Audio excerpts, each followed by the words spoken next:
There is another dimension to this question of access to these highly efficacious agents. And I think that revolves around the question of cardiovascular mortality.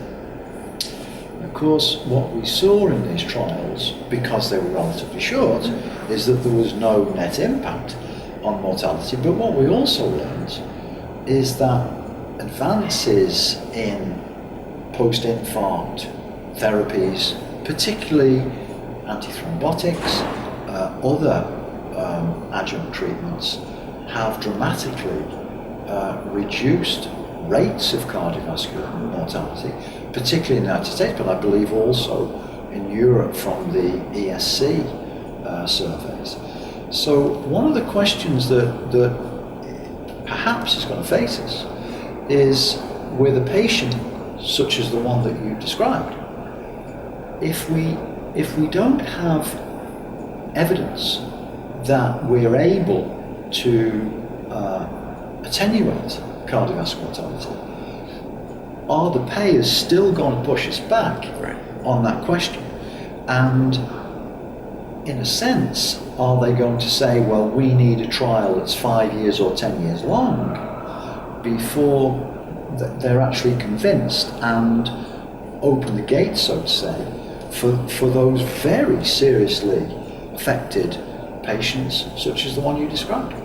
But I guess this patient I described is an excellent example of the fact that technology is saving lives. So he would have died without an implantable defibrillator. And so if you had protected him with better treatment, he wouldn't have had a run of VTAC or have ventricular fibrillation possibly, and you would have saved a life there. But he didn't have that extra treatment. He had another event, and his defibrillator saved him. So I think mortality is a bogus endpoint at this time.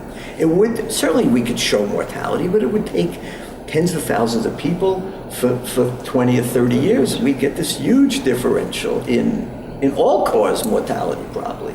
I think what we have to show, I do think we need to show a cumulative benefit that we all think will occur with LDLs below 70 and maybe below 50. But the pharmaceutical companies cannot afford to do a 10-year study. And their DSMBs would see that the endpoint was obvious after several years, and it would be unethical then.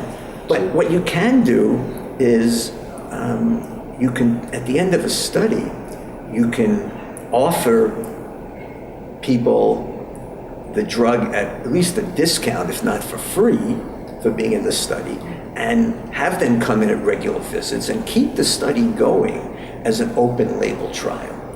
You get more safety data that way, and you can extrapolate, I mean, it'll take some modeling, but you can extrapolate what the placebo group was doing, and now you'll see them go in the opposite direction and join up with the treatment group at some point. They'll lag behind, and you can then start to look, and you can see what the treatment group will do, and how their event rates will fall.